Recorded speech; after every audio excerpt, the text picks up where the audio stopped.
State sentinel में आपका स्वागत। मैं हूं रविंद्र सिंह। कोरोना काल अभी भी चल रहा है, ख़त्म नहीं हुआ है, लेकिन इस सब में हर किसी को मार पड़ी। लेकिन सबसे ज़्यादा जो ग्रस्त हुआ, सबसे ज़्यादा जिसको नुकसान हुआ, सबसे ज़्यादा जिसकी अनदेखी की गई प्रशासन के द्वारा भी, हर लिहाज से वो आदमी कुचला गया, वो है ट्रांसपोर्टर। लंबे समय से स्ट्राइक पे था, अपनी मांगों को लेकर किसी ने नहीं सुना। लेकिन आज भी जो टैक्सी ड्राइवर्स ओनर्स हैं, आज भी परेशान हैं। लेकिन किसी न किसी को जिम्मेदारी लेनी पड़ेगी। अब इनकी दिक्कत ये है जनाब, कोरोना के चलते इनके पास काम ना के बराबर है। ये सब जानते हैं, लेकिन मदद करने के हाथ बहुत कम हैं। इनके लिए रास्ता खोजने वाले हाथ बहुत कम हैं, ना के बराबर। अब इनकी सबसे बड़ी दिक्कत ये है कि जिस तरह हम जानते हैं कि जम्मू कश्मीर यूटी में सबसे ज़्यादा कड़ाई की जाती है, सबसे ज़्यादा सख्ती है कोरोना को लेकर। बाहर से गाड़ियां आती हैं, पैसेंजर लेकर आती हैं, टैक्सी आती हैं, जम्मू में आती हैं, यहाँ ड्रॉप करती हैं और यहाँ से आधे दामों में सवारी को लेकर वापस चली जाती हैं, क्योंकि उनके लिए ठीक है। उनके लिए ठीक इस तरह से है कि उन्होंने आने के पैसे भी ले लिए और वापसी में उनको एक बोनस भी मिल गया। जो पैसा उनको मिला वो लेकर चले जाते हैं। लेकिन वो सवारी लेते कहाँ से हैं? वो लेते एजेंट से हैं। सेटिंग है यहाँ पे, जनाब आधे आप रखो, हमें जितना मर्जी दो, हम लेके वापस चले जाएंगे। लेकिन इससे सबसे ज़्यादा जो नुकसान हो रहा है वो जम्मू के टैक्सी ओनर और ड्राइवर को हो रहा है। वो कहते हैं हम कहाँ जाएं, हम क्या करें? आपने इतनी सख्ती की है, उसके बाद हमें अपने घर चलाना है, अपने बच्चे पालने हैं, और कोई काम हम जानते नहीं। इसलिए मैंने कहा कि सबसे ज़्यादा जो पिसा है वो यही आदमी पिसा है। आपका नाम क्या है सर? मेरा नाम सौरभ गुप्ता है। सौरभ साहब, क्या परेशानी आ रही है आपको? इतना बड़ा ये इंस्टीट्यूट है, इतनी गाड़ियाँ, इतना रहता, क्या प्रॉब्लम क्या आ रही है? परेशानी यही आ रही है कि पिछले 1 साल 1.5 साल से हम पूरा सफ़र कर रहे हैं कोरोना के टाइम पे। ना ही हमें सवारी मिल पा रही है और ना ही हम कुछ कर पा रहे हैं। हमारा काम ही सिर्फ टैक्सी का है। अभी हम लाइन चेंज भी नहीं कर सकते। हम इसी लाइन में 10-12 साल से काम कर रहे हैं। हम ये लाइन कैसे चेंज करें? हम गवर्नमेंट को यही बताना चाहते हैं कि हमारी भी कोई फरियाद सुने, हमें भी काम मिले। प्रॉब्लम क्या अभी? प्रॉब्लम ये आ रही है कि बाहर से गाड़ियाँ आती हैं। जैसे हमारा रेट है जम्मू से दिल्ली जाने का 13,000 रुपया। बाहर से जब कोई गाड़ी आती है, बाहर से कुछ भी गाड़ी आती है, वो आ जाती है सिंगल वन वे रेट पे, और इधर से एजेंट क्या करते हैं, दूसरी गाड़ी में उन्हीं को सवारी देते हैं सस्ते रेट पे। जो हमें सवारी आती है, अगर हम अपने कस्टमर से इतना रेट मांगते हैं तो हमारा कस्टमर बोलता है भाई हमें सस्ते में गाड़ी मिल रही है।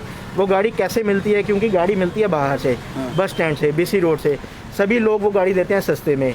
कोई एजेंट्स भी मिले हुए हैं, कोई ट्रैवल एजेंसीज भी मिली हुई हैं, सब लोग मिले हुए हैं।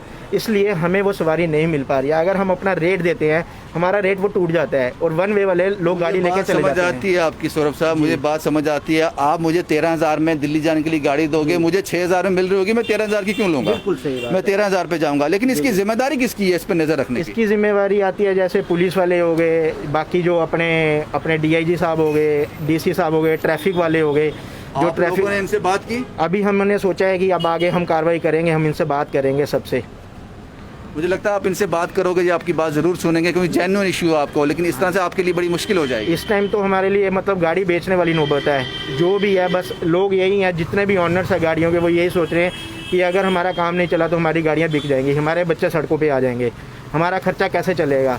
बहुत मुश्किल हो जाएगी आगे। जम्मू कश्मीर की सियासत ने हमेशा ये कहा है कि अगर जम्मू कश्मीर में सबसे ज़्यादा जो इनकम है, इकलौता हमारे पास रिसोर्स है टूरिज़्म, उसको बढ़ावा दें। लेकिन टूरिज़्म की जो रीढ़ की हड्डी है वो ये ड्राइवर हैं, वो ये टैक्सी ओनर हैं। इन बुज़ुर्ग को आप देख लीजिए, मुझे लगता है पूरी उम्र इन्होंने दे दी होगी, अपनी सारी उम्र इसी प्रोफेशन को दे दी होगी। लेकिन आज शायद ये भी मायूस होंगे कि मैंने ये प्रोफेशन क्यों चुना। आपका नाम क्या है सर? मेरा नाम जगजीत सिंह है। जगजीत जी, क्या हालात हैं आज? आज हालात ये हैं कि हमारे लोग जो हैं अब सड़कों पर ही आ गए हैं मांगने के लिए, क्योंकि मुझे 40 साल हो गए ये काम करते हुए। 40 साल से मैं गाड़ी चला रहा हूँ। अब तो हालात बहुत ख़राब हैं। ये गवर्नमेंट है जो ये हाई कोर्ट के आर्डर भी नहीं मानती। हाई कोर्ट ने हर जगह लिखा है कि इलीगल जो है उसको बंद करो। ये ऑर्डर हमारे पास पड़े हुए हैं, लेकिन जो जहाँ की गवर्नमेंट है यह कोई ख्याल नहीं करती है। इनका काम है कि नीचे जो इलीगल लगते हैं या इलीगल ही आगे बढ़ते हैं वो गाड़ियाँ, एजेंट उनके साथ हैं। अगर एजेंट को 6,000 रुपया मिलेगा वो क्या इन गाड़ियों को देगा, परमिट वाली को? ये गाड़ियाँ टोकन देती हैं, टैक्स देती हैं, हर किस्म का इंश्योर देती हैं, लेकिन फिर भी इनको कुछ नहीं मिलता। इसलिए हम चाहते हैं कि जैसे हमने आज कहीं ना कहीं महसूस होता है कि 40 साल लंबा अरसा इस प्रोफेशन को दे दिया, इस काम को दे दिया, गलती की, आज पछता रहे हो? बिल्कुल पछताना ही है। जब गवर्नमेंट ही ऐसी है तो पछताएंगे। गवर्नमेंट को अगर जाते सख्ती हैं हो जाती है, जो बाहर से लोग करते हैं इनको इन पे सख्ती की जाती है तो फिर हालात ठीक हो जाएंगे। सब ये जो है ये काम तो इसलिए चलेगा जो प्राइवेट गाड़ी आती है, यहाँ प्राइवेट भी बढ़ती हैं। अच्छा, प्राइवेट गाड़ियों में परमिट ही नहीं है, जिनके पास कोई परमिट नहीं है। अच्छा। वो आ जाती हैं, एजेंटों के पास लगती हैं, निकल जाती हैं। हमारे जो है गवर्नमेंट हाई कोर्ट ने हमारे ये 4 स्टैंड 5 दिए थे, तो आज तक इनके जो उसमें साफ ऑर्डर लिखा हुआ है कि इलीगल जो है बंद करो, लेकिन कुछ नहीं हुआ आज तक। हमने बड़ी दरखास्तें दी, बड़ी एप्लीकेशनें दी, कोई सुनता नहीं है। बस यही है। अब जब देवकाम के पास जाएंगे वो कहता है कोरोना है, इधर क्या है। अभी ऑर्डर हुआ है ये मार्च में कि जो इनके स्टैंड हैं इनके हवाले करो और इनकी जो हाई कोर्ट की डायरेक्शन है उसको बराबर करो। ये हाई कोर्ट ने ऑर्डर दिया है। मुश्किल है, आने तो 15 के बाद आपके खिलाफ कंटेम्प्ट हम करेंगे। शुक्रिया सर हमसे बात करने के लिए। एक लंबा अरसा इन्होंने इस काम को दे दिया। ये बड़ी इंपॉर्टेंट है, बड़ी महत्वपूर्ण ये सूचना है, खबर है। अगर उच्च अधिकारियों तक पहुंच रही है जनाब, ये तबका बहुत परेशान है। 45-46 दिन आपने इनके ख़राब किए, बंद रहे। ये कोरोना से बंद नहीं रहे, आपने बंद रखे, आपने इनकी डिमांड मानी ही नहीं। 50% पर इसके साथ अप्लाई करो। उसके बाद जब चलो अब आपने ये भी मान गए हैं, आप भी मान गए हो, लेकिन जो इस तरह के एलिमेंट बीच आ जाते हैं वो उनको नुकसान करते हैं। और आप समझ लीजिए ये स्टैंड नहीं है, ये इनकी रोज़ी रोटी है। इनके बच्चों की शिक्षा यहाँ से जाती है, खाना यहाँ से जाता है, जो चूल्हा जलता है वो यहाँ से जाता है, सब कुछ यहीं से है। मुझे लगता है इसके बारे में सोचना चाहिए सरकार को, और बड़ी कड़ाई से सोचना चाहिए। ज़्यादा मुश्किल काम नहीं है, ज़्यादा मुश्किल काम नहीं है ये, लेकिन सिर्फ करने की नीयत साफ़ हो, ज़्यादा मुश्किल नहीं है। आपका नाम क्या है सर? सर गुरजीत सिंह नाम है मेरा। रघुवीर जी क्या कहना चाहते हो, आप क्या करते हो? गुरजीत सिंह सर। गुरजीत सिंह। सर हम यही कहना चाहते हैं, हमारी एक हमने पब्लिक ने सब मिलके ये ड्राइवर आप भाई। ओनर हो, ड्राइवर हो? सर ड्राइवर हूँ मैं। अच्छा। ये गाड़ी मालिक हूँ मैं, तो गाड़ी मेरी खुद की चलाते हैं है। जी सर। तो सर एक अरसे से हम कोरोना के टाइम से काफ़ी जितनी हमारी जम्मू की गाड़ी हैं सब बंद पड़ी हैं, क्योंकि इसका कारण ये है कि बाहर की गाड़ी यहाँ पे आके आधे रेट से गाड़ी लेके जा रही है। कस्टमर तो अपना पैसा पूरा दे रहा है, लेकिन जो बाहर के एजेंट हैं वो क्या कह रहे हैं कि 50% पे उसको आप कमीशन काट के तो गाड़ी भेज रही है बाहर की। और जम्मू वाला कोई भी 80% की गाड़ी है वो बाहर से आ रही है जम्मू में काम करने के लिए, तो बाहर की जम्मू की गाड़ी का काम नहीं मिल रहा, नहीं मिल रहा। तो उसके अकॉर्डिंग हम ये पैसे दे रहे हैं। आपका नाम क्या जनाब? मेरा नाम मनोहर लाला सर। क्या करते हो? मैं भी टैक्सी ड्राइवर हूँ। खुश हो टैक्सी चला सर के? बहुत दुखी हैं हम, बहुत ज़्यादा दुखी हैं। मैंने 2 साल पहले गाड़ी ली थी, अभी उसकी किस्त है 8,000 कुछ रुपये किस्त है उसकी। ठीक है सर, पिछली बार इन्होंने बोला किस्तें मत देना, ठीक है। जब हम उनके पास कंपनी वाले के पास पहुँचे, उन्होंने बोला फटाफट ये 6 महीने आपको माफ़ करेंगे, इनका 3% हम टैक्स लेंगे, 3% लेंगे, बाकी 6 चलो टैक्स जितना मर्जी लो, लेकिन सख्ती तो करो, जो काम है वो 5 महीने की किस्तें दो, नहीं तो गाड़ी पकड़ के ले जाएंगे। तो सर हम इतने प्रॉब्लम हो गए, 3 किस्तें और अभी इस साल भी ड्यू हो गई, और खाने के पैसे नहीं बिल्कुल। जब हम रोड पे आते हैं गाड़ी लेके, आगे जब देखते हैं पंजाब की गाड़ी आगे बढ़ के जा रही, बोला 3500 लेगा, 2500 लेगा। 2500 में आप बोलो डीजल कितना, आज 87 रुपये डीजल हो गया। अम्बरसारी जाएंगे 2500 में, तो ये खर्चा हो जाएगा सर। तो सर इतनी प्रॉब्लम है, हम तो रोड पे आ गए हैं सर, बिल्कुल। छोटे छोटे बच्चे हमारे बहुत परेशान हैं। सर बाहर की गाड़ी हैं, तो सर जम्मू की गाड़ी बाहर से नहीं बढ़ पा रही, क्योंकि उन्होंने भी वैसे अपनी मीटिंग बुला के, तो जो आपकी गाड़ी बाहर जाके नहीं बढ़ सकती। सर नहीं सर, उन्होंने वीडियो बना के स्पेशल बना के बंदे को खड़ा करके ना, तो उनकी वीडियो बना के बेइज्जती करवा के तो यहाँ पे भेजते वापस की यहाँ की हमारी। तो आप लोग क्यों नहीं करते हो ये सब? तो सर ऑर्डर ही कोई नहीं, हमें वही ऑर्डर लेने के लिए हम करें कि चलो, क्योंकि ऐसे हाथ उठाएंगे नहीं किसी पे भी। आपके माध्यम से नहीं, कानून अपने हाथ में नहीं लेना है आपको।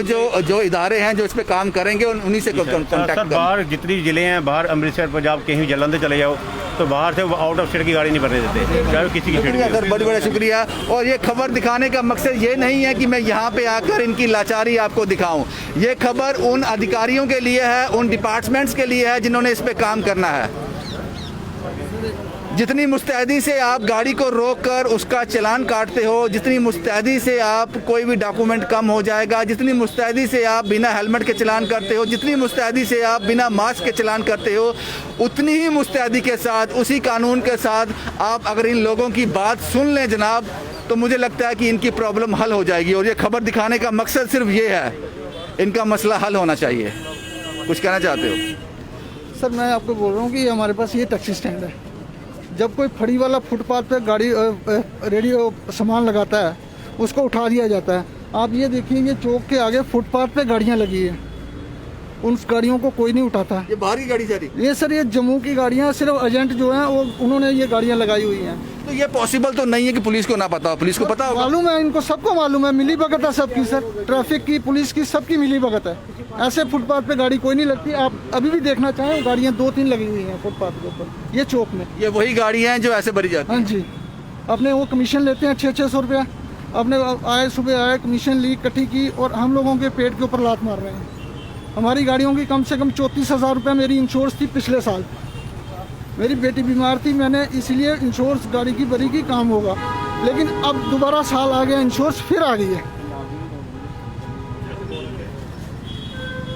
क्या करेंगे हम? प्राइवेट में यहाँ तक तो सवारी नहीं आती है सर। आप बता दीजिए जनाब, आप किस तरह से इसको लोगे और क्या करोगे, क्योंकि ये खबर सिर्फ उनके लिए है जिन्होंने ये इम्प्लीमेंट करना है। ये गाड़ियाँ क्यों खड़ी हैं बाहर स्टैंड के बाहर, ये यहाँ की पुलिस निश्चित करे, इसका जवाब दे, बड़े अधिकारी इनसे पूछें, बात करें। जो यहाँ का कंसर्न जो ऑफिसर होगा उसे पूछे, जनाब स्टैंड के बाहर ये गाड़ियाँ क्यों खड़ी हैं? ये लोग कहते हैं ये वही गाड़ियाँ हैं जो इलीगल भरी जाती हैं, और ये पॉसिबल नहीं है कि रोड के किनारे गाड़ी खड़ी भरी जा रही है और पुलिस को पता ना हो। तो आप क्या कर सकते हैं इन लोगों के लिए, यह आप फैसला कीजिए। शुभम कुमार के साथ Ravindra Singh, the state sentinel के लिए।